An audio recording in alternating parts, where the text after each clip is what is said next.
안녕하십니까. 김열수의 시사안보 시작하겠습니다. 오늘은 우크라이나 종전 협상과 관련해서 그 전망과 교훈을 중심으로 해서 좀 알아보고자 합니다. 말씀드릴 순서는요, 먼저 전반적으로 개요에 대해서 말씀을 드리고, 미국이 좀 협상을 서두르지 않습니까? 그 이유가 뭔지 말씀을 드리고, 미국과 러시아 간의 협상과 그 합의 내용에 대해서, 그리고 이제 협상의 쟁점, 향후 전망은 어떻게 될 것인지, 그리고 이러한 미국과 러시아 간의 우크라이나 종전 협상이 우리 한국 안보에 주는 교훈이 뭔지, 그래서 대충 한 6가지 범주로 나누어서 여러분들한테 말씀드리고자 합니다. 먼저요, 러시아 우크라이나 전쟁은 벌써 2022년 2월 22일 날 러시아가 우크라이나를 침략을 했으니까 벌써 3년이 된 거죠.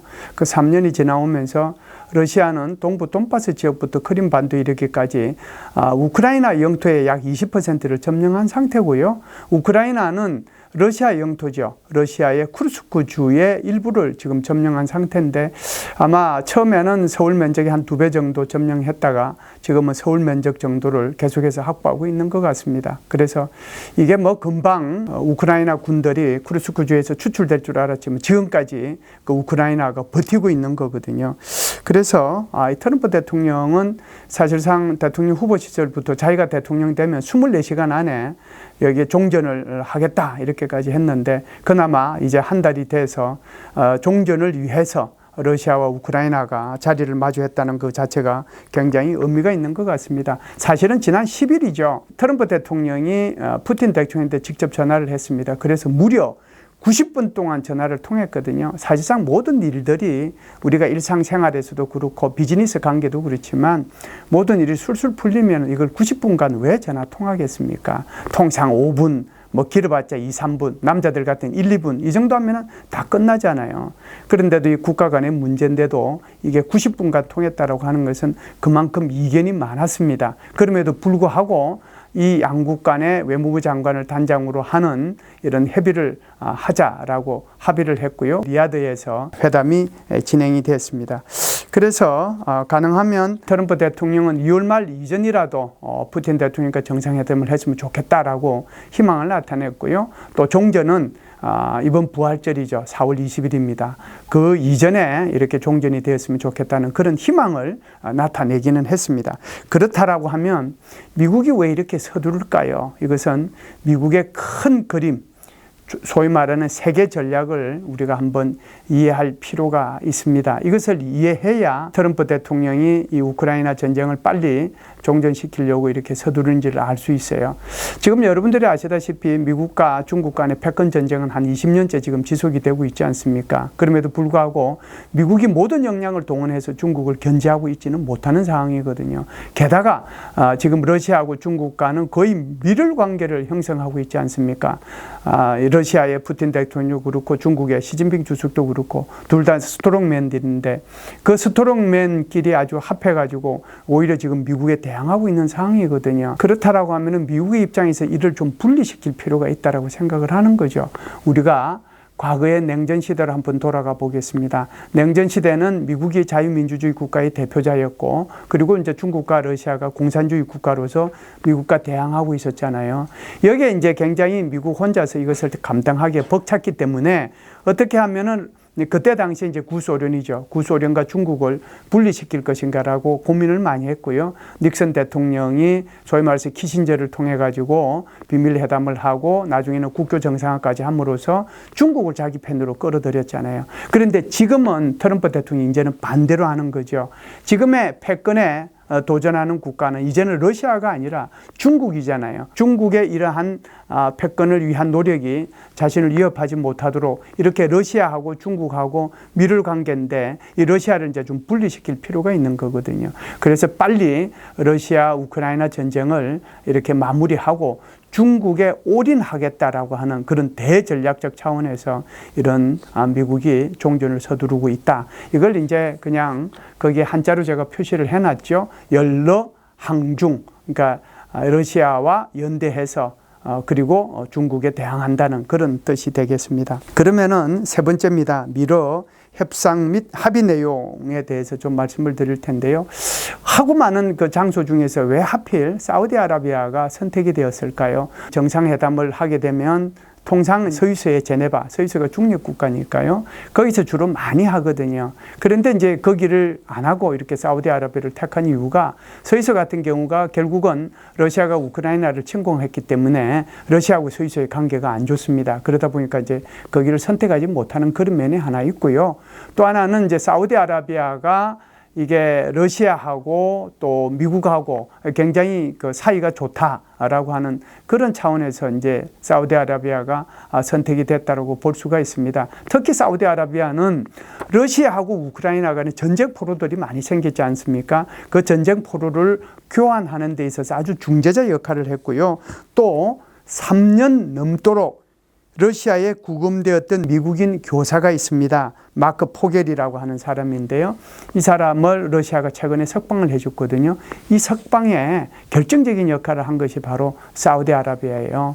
그래서 이제 미국이 이쪽을 이제 선호했다라고 볼 수도 있고요. 더 이제 중요한 것은 이런 게 있습니다.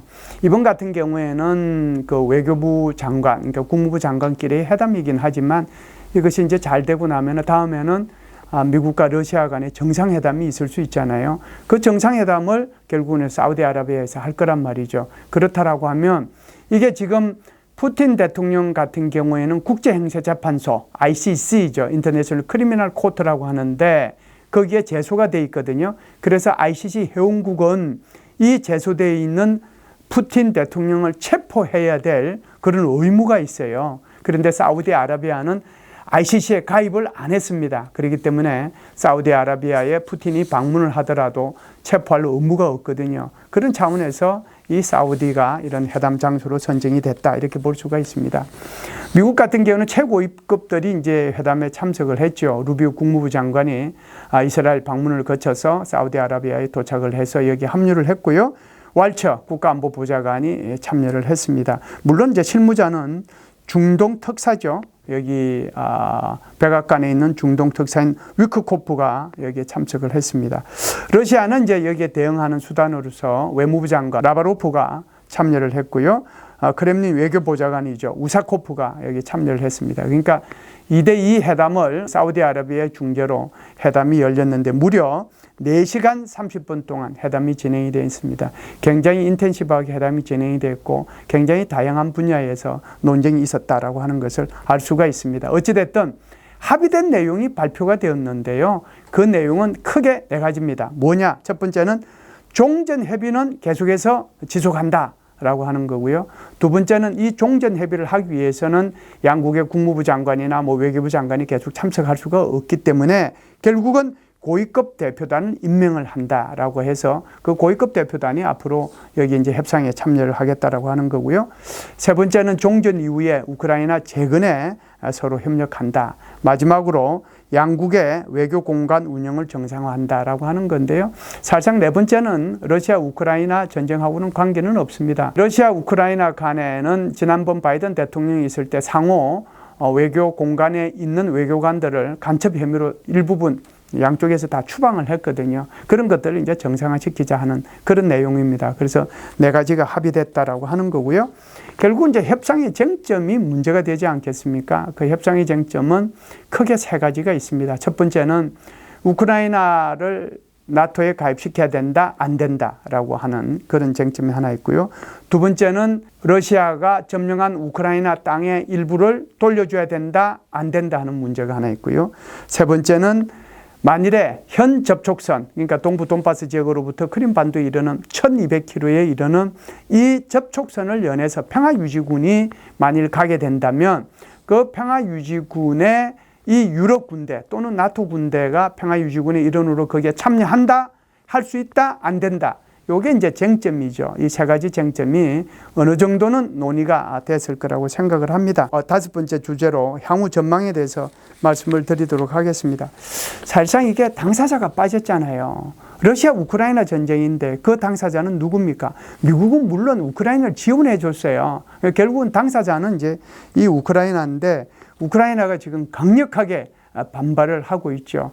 사실상 트럼프 대통령이 이 푸틴 대통령하고 90분간 전화 통화하면서 전화 통화하고 난 뒤에 젤렌스키 대통령한테 전화 통했다는 통보만 해줬거든요. 그러니까 자기하고 전화도 통하지도 않고 푸틴 대통령과 전화 통한 데 대해서도 굉장히 불만이 많았고, 두 번째는 자신은 빠진 상태에서 오히려 미국하고 러시아의 아주 고위급들이 만나가지고 우크라이나의 미래를 논의했다는 거 하는 것에 대해서 굉장한 이제 불만이 있을 수가 있는 거죠.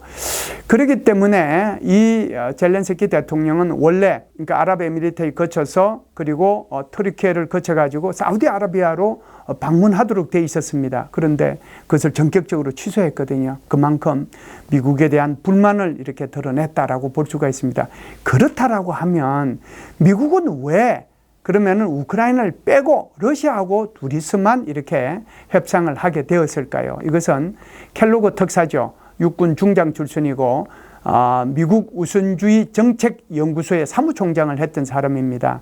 이 사람이 지금 러시아 우크라이나 전쟁의 특사로 임명이 되어 있잖아요. 이 사람이 이런 식으로 얘기를 했습니다. 만일 그 협상에 참여하는 플레이어의 숫자, 그러니까 거기에 미국과 러시아뿐만 아니라 여기 우크라이나도 참여하고 또 무슨 뭐 유럽연합도 참여하고 그러다 보면은 서로가 자기 이익을 내세우기 때문에 오히려 회담 자체도 잘 안 되고 협상에 어떤 결론을 도출하기가 더 힘들다. 그렇기 때문에 일단 미국하고 러시아 사이에 먼저 큰 틀에서 합의를 하고 이것을 점점 이제 확대를 해서 세밀하고 세세한 부분에 대해서는 이것을 확대해서 회담을 해 나가겠다라고 하는 것이 아마 이 생각인 것 같습니다. 그러나 이제 이 우크라이나 입장에서는 어찌됐든 이번에는 배제가 되었지만 앞으로 이 협상팀에 자신들도 참석하기를 아주 강력하게 요구할 건데 이 부분에 대해서는 조금 더 지켜봐야 될 필요가 있을 것 같습니다. 왜냐하면 러시아가 우크라이나의 협상팀이 참여하는 것을 거부하기 때문에 이것을 어떻게 조율할 것이냐 하는 문제가 남아있기 때문에 그렇습니다. 사실상 우크라이나 입장에서 보면은 우크라이나 안전보장 문제가 가장 큰 문제예요. 왜 우크라이나가 이렇게 계속해서 불만을 드러내고 있느냐 하면 나는 사실상 우크라이나가 영토의 한 20% 정도를 지금 러시아에 빼앗기고 있잖아요. 그래서 20% 전주를 다 빼앗기지는 않겠지만 일부는 설령 빼앗긴다 하는 거 나 허용해 준다라고 생각하는 것이 지금 젤렌스키 대통령의 생각입니다. 그러나 안전보장은 해줘야 된다라고 하는 거거든요. 그 안전보장의 핵심이 나토에 가입해 달라라고 하는 겁니다. 가입시켜 달라라고 하는 건데 이것은 이 우크라이나가 가지고 있는 트라우마가 있습니다. 두 가지가 있어요. 하나는요. 사실상 탈냉전이 되었을 때 우크라이나는 세계 3위의 핵무기 보유 국가였습니다. 전략 폭격기부터 대륙간 탄도미사일까지 안 가지고 있는 게 없었습니다. 그 정도 가지고 있었던 것을 사실상 미국의 비핵화 정책에 의해 가지고 여기에 돈을 다 제공해 줌으로써 이 우크라이나에 있던 모든 핵무기들을 러시아로 다 반납을 하고 사실상 NPT에 가입을 시켰거든요. 그때 NPT에 가입시킬 때 미국, 러시아 그리고 우크라이나, 영국이 합의한 협정이 하나 있습니다. 그게 바로 부다페스트 협정인데 만일에 우크라이나가 다른 나라로부터 침략을 받게 되면 이 우크라이나를 지원해 준다는 것이 핵심 내용이었어요. 그 부다페스트 협정을 체결했음에도 불구하고 어떻게 됐습니까? 2014년도에 러시아는 우크라이나를 침공해가지고 동부 돈바스 지역하고 크림반도를 탈취해 가지 않았습니까? 거기에 대한 불신 이런 것들이 하나 있고요. 2014년도에 이렇게 탈취해 갔을 때 이때는 다시 러시아와 우크라이나 그리고 유럽 안보 협력 기구라고 하는 OSCE가 있습니다. 물론 이제 여기에는 뭐 영국, 프랑스, 독일이 핵심적인 역할을 하고 있습니다만은 이들이 참여해 가지고 민스크 협정을 만들었거든요. 그래서 휴전 협정을 지킨다라고 하는 것이 핵심이고 이것이 이제 2014년, 2015년 두 번에 걸쳐서 협정을 체결했는데 결과는 어떻게 됐습니까? 2022년도에 러시아는 이 협정까지도 무시하면서 다시 우크라이나를 재침공해서 오늘까지 이런 상황이 있거든요. 그러니까 이 우크라이나나 젤렌스키 대통령으로 봐서는 여기에 대한 트라우마가 있는 거예요. 그러니까 내 땅은 좀 줘도 좋다. 그러나 우크라이나에 대한 안전보장은 책임을 져라 라고 하는 것이 우크라이나 입장이기 때문에 이것이 이제 굉장히 큰 이슈로 협상에 크게 아마 서로 갑론을박을 하지 않을까 이렇게 생각을 합니다. 결국 미국은 이렇게 얘기를 하는 겁니다. 유럽 안보 이것은 유럽이 주 책임을 져야 된다. 라고 생각하는 거고, 그래서 아까 연러 항중이라고 제가 말씀드렸듯이 미국은 유럽 거는 유럽한테 맡기고 빨리 여기 동아시아로 와서 중국 견제하는데 올인하겠다라고 하는 것이 근본적인 생각이거든요. 그래서 유럽 안보에 대한 유럽의 책임을 다시 한 번 더 강조했다라고 볼 수가 있습니다. 그렇다라고 하면은 북한하고 러시아 관계는 앞으로 어떻게 될까요? 정전협정이 만일 이제 체결이 된다라고 하면은 더 이상 이제 북한의 군사 무기나 무기 체계나 무슨 또는 북한군의 파병이나 이런 게 필요가 없게 되겠죠. 그렇게 되면 북한과 러시아 간의 그 관계는 좀 주춤해질 가능성이 있다. 그럼에도 불구하고 만일 정전협정이 체결이 되었다. 그런데 긴 1200km에 달하는 접촉선을 따라서 평화유지군이 들어올 때 이게 이제 유럽의 평화유지군도 들어오고 러시아가 구성하는 평화유지군도 만일 들어오게 된다면 평화유지군을 러시아군 혼자서도 담당을 할 수 있지만 여기에 이제 벨라루스라든지 중국이라든지 북한군도 평화유지군의 일원으로 참석을 할 수도 있거든요. 만일 이렇게 된다라고 하면 아무래도 북러 관계는 조금 더 지속될 가능성이 있다 이렇게 봅니다. 자, 미국과 러시아 간의 이제 고위급 협상팀이 곧 이제 가동이 될 거고요. 미국은 이제 켈로그 특사가 이미 임명이 돼 있고 러시아도 곧 임명이 되지 않겠는가. 결국은 우크라이나 대표팀의 참석 여부가 아직 미정인데 여기에 대한 것들을 좀 관심 깊게 지켜볼 필요가 있다 이렇게 봅니다. 자, 오늘 이 주제의 마지막 이제 교훈이 되겠습니다. 첫 번째는 이제 신제국주의가 소환되고 있는 게 아닌가 이런 거죠. 신제국주의라고 하는 게 뭡니까? 전후 국제 질서를 그 속에 속해 있는 모든 국가, 약소국들의 의지하고 전혀 관계없이 강대국들끼리 그 질서에 대한 합의를 하는 거거든요. 그러니까 거기에 있는 약소국들은 그 질서에 따라갈 수밖에 없는 것을 우리는 제국주의라고 보는데 지금 하고 있는 것이 마치 우크라이나는 빼고 미국과 러시아 간의 전후 질서 문제를 얘기하고 있기 때문에 이게 신제국주의가 소환되고 있는 게 아닌가 이런 이제 비판들을 하고 있습니다. 한반도 문제도 언제든지 그럴 수 있다는 그런 생각을 가지고 우리가 여기에 대한 깊은 인식을 하고 여기에 대처할 필요가 있겠다는 것이 첫 번째 교훈이고요. 두 번째 교훈은 미국 국익 우선은 가치를 중심으로 한 우방국을 보호해야 되는 이 순간까지도 나타나고 있다. 그렇기 때문에 미국의 국익 우선주의는 앞으로도 계속해서 큰 힘을 발휘하게 될 것이라는 것에 우리가 관심을 가져야 될 필요가 있겠습니다. 왜 그러냐면 미국은 지금까지 우크라이나에 여러 가지 지원을 했는데 그 지원의 대가로 우크라이나가 가지고 있는 히토류의 절반을 자기가 이렇게 가져야 되겠다라고 요구를 한 거거든요. 사실상 히토류라고 하는 것은 첨단 제품을 생산하는데 없어서는 안 될 광물질이잖아요. 이게 이제 중국이 전체 생산량의 한 80%를 가지고 있는데 우크라이나도 어마무시하게 많은 이런 히토류를 매장하고 있습니다. 전체적으로 이제 돈 가치로 따지면 1조 달러 가치가 되는데요. 그 중에 50%를 달러라고 얘기하는 거고 만일에 이것을 생산하고 처리하고 하는 과정 속에서 분쟁이 생기면 그 분쟁에 관할 건을 뉴욕 법원에서 행사할 것을 요구한 거거든요. 그렇기 때문에 미국의 국가 이익, 국익 우선주의는 지금 이 우크라이나 종전을 향해 가는 이 순간에도 발휘되고 있다. 이런 점을 고려해 본다면 미국이 주둔하고 있는 우리 한국에 대해서도 여러 가지 방향에서 미국 국가 이익 우선주의에 입각해서 한국에 많은 것을 요구할 수 있다. 그래서 여기에 대한 대처도 필요하겠다라고 생각을 합니다.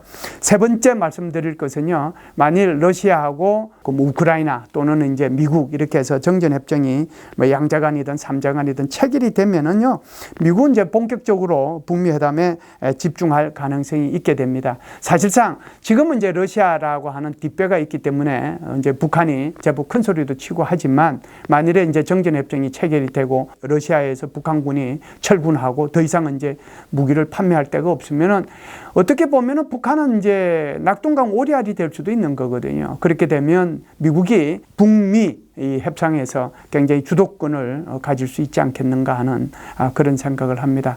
자, 오늘은 이 우크라이나 종전 협상과 관련돼서 말씀을 드렸습니다. 김열수의 시사안보 여기서 마치겠습니다. 감사합니다.